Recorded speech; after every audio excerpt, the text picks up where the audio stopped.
السلام عليكم جماعة وألف الصلاة والسلام على سيدنا محمد وعلى آله وصحبه وصحباته أجمعين. Thank you to the Institute and Denton for this kind of invite. And I will read my notes. I'm heavily jet lagged. I usually don't read notes, but I'm not sure I can do it without my papers today. I'm sorry. Moral responsibility in finance, a Qur'anic perspective. And I want to share a few ideas, a few items with you all. It is argued that today Islamic finance has become more of a brand name and less of what the essence of Islamic banking should be. Indeed, it's a fact that the actual financial obligations and implications experienced by the ordinary end users, both in retail and investment banks, though based inside the framework of Sharia compliance, do not differ much from the conventional. It is also alleged that a formalistic approach in private development has been adopted, and the attempts of many researchers, bankers, scholars to find ways for the two systems to work coherently together within the global economy and be competitive with each other have given rise to a hybrid that share the same conventional banking business practices. In a way, this approach has diluted the features and peculiarities, and I may venture the raison d'etre of Islamic finance. Moral obligations and responsibilities, which are the topics of today's workshop, in Islamic finance find their sources in these spiritual realities that are enunciated in the Quran and the Hadith. But in turn, they must result in products that are identified as Islamic. Otherwise, the end users, they will not see the difference. A well-defined spiritual framework must be fully appreciated and accounted for, and full credit must be given to it. If a blur, and I suspect in the long term losing proposition, has to be avoided. To circumvent or ignore the spiritual framework and mimic with great effort and ingenuity, I must admit, the conventional environment is, I am afraid, in the long term, a route to failure. And perhaps nowhere the failure of moral obligation in connecting spiritual realities and private development is more apparent than in the cornerstone of Islamic finance. The much talked and perhaps misunderstood prohibition of interest rate, or as we say in Arabic, riba. It is known that Quran at 275 states, Bismillahirrahmanirrahim, أَحَلَّ اللَّهُ الْبَيْعَ وَحَرَّمَ الرِّبَا. Usually translated as God has allowed sale and made riba forbidden, haram, where riba is understood as an increase in capital loan through the mere passage of time. This is indeed the moral obligation that recognizes the exploiting nature of riba and the need to preserve people's right, saving them from harm, and ensuring the welfare of society. But a deeper spiritual reality lying behind the context of moral obligation can be found in the Arabic language. Indeed, whereas in Islamic finance context the usage of word haram has become to mean forbidden versus halal, permitted, linguistically the first meaning of haram in Arabic is sacred, in opposition to halal, profane. Hence, the above-mentioned quote, أَحَلَّ اللَّهُ الْبَيْعَ وَحَرَّمَ الرِّبَا, should be more properly translated as God has made sale profane and riba, again the increase in capital loan through the mere passage of time, sacred. In other words, sales belong to the human sphere, whereas riba belongs to the sacred. And God has reserved it exclusively for himself. How? What does it mean? It means that in a Quranic perspective, only Allah is allowed to deal with loans with a fixed period of time. In Arabic and many times in Quran, ila ajalin musamma. Quran 9:111 states clearly that Allah has made with humanity a commercial contract, a business deal.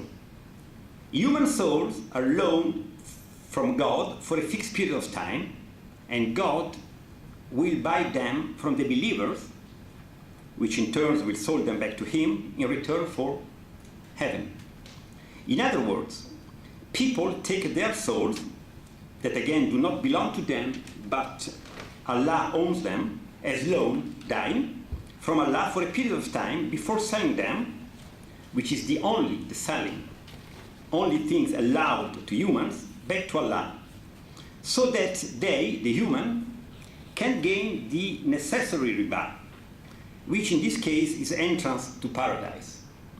And this is quite clearly stated in Quran 276. It is then important to recognize that in a Quranic perspective, the only loan that people can take for a fixed period of time is from God. And that they will repay this debt by surrendering their souls back to him, sooner or later. Hence, the commercial contracts permitted by Sharia between people are indeed mirroring the contract God has made with humanity. Riba being sacred, only the Lord is allowed to indulge in it, whereas sales, being profane, are open to everybody in this abode. To proceed further, and here I come to product development and the responsibility of Islamic banking and finance. Are these reflections good for scholarly debates only, or do they have a practical bearing on the states of today's world? The answer is, I'm afraid, pretty simple. If you look at the global economic crisis, you will notice that its origin is the reckless creation and distribution of credit made possible by the fictional way money is currently brought to existence.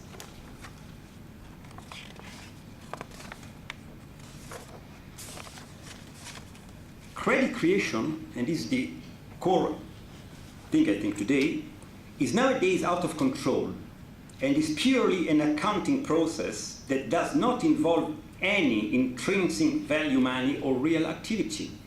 How does it work? When a loan is extended by a conventional commercial bank, the borrower is recorded with a double entry, one debit and one credit.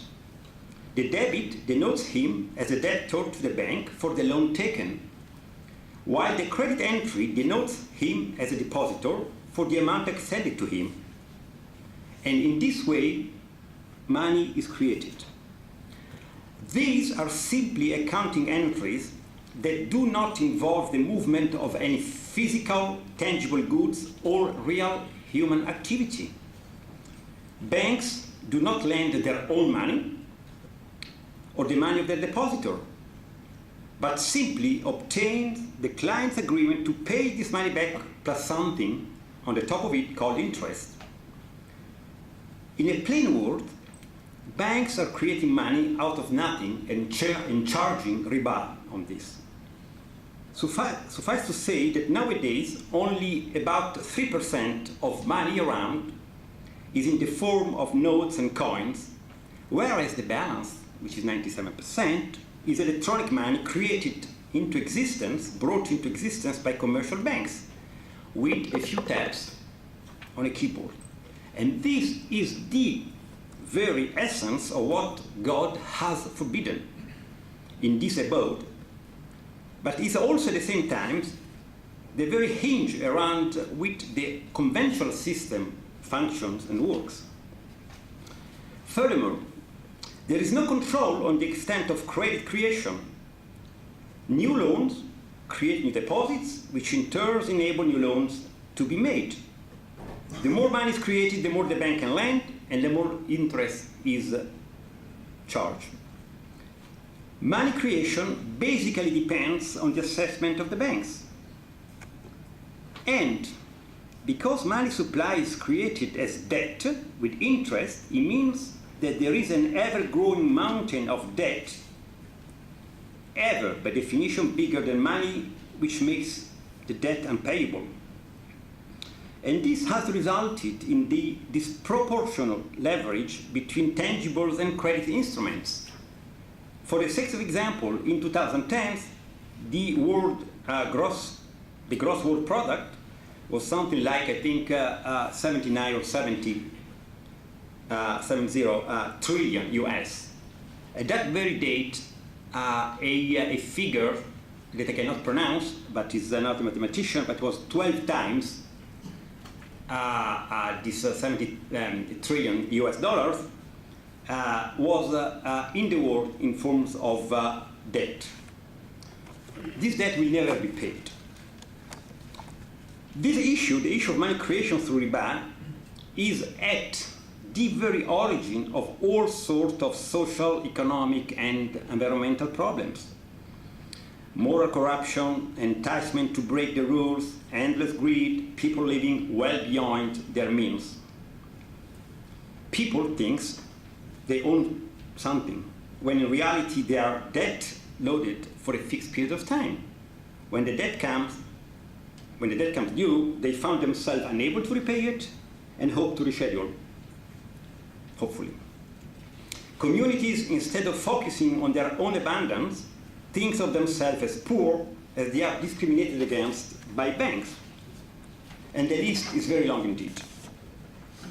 And what is Islamic banking stand on this?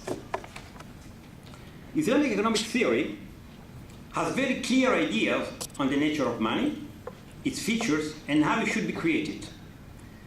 Its need, the need of money to possess an embedded value, the linkage to the real economy, and the need to be the product of efforts and work. In spite of this, I'm afraid Islamic banking has simply copied the conventional way of money creation. It does operate under the fractional reserve system and has brushed aside hundreds of years of very efficient and successful experiences. I come to my conclusion. This failing of Islamic banking to implement well agreed upon Islamic economic principle, I would say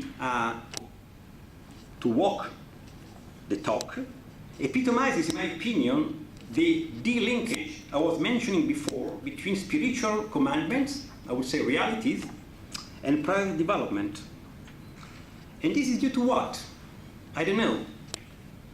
Timidity, being Islamic finance Islamic, and so perpetually on the defensive? Many can be the reasons. The fact remains that Islamic finance has a strong personality and tenets that, like it or not, are God-given. They can be accepted or refused, take it or leave it, as at the end of the day is a matter of personal agreement and responsibilities. But once the choice is made, full consequences should be drawn. Bending Islamic finance rules, watering its values, and de facto, because this is the reality today, replicating a guaranteed and fixed return environment to accommodate markets and banks' requirements and expectations can only add confusion to an already very confused financial world, and at the end, it will spell the death of Islamic finance. Thank you very much for your attention.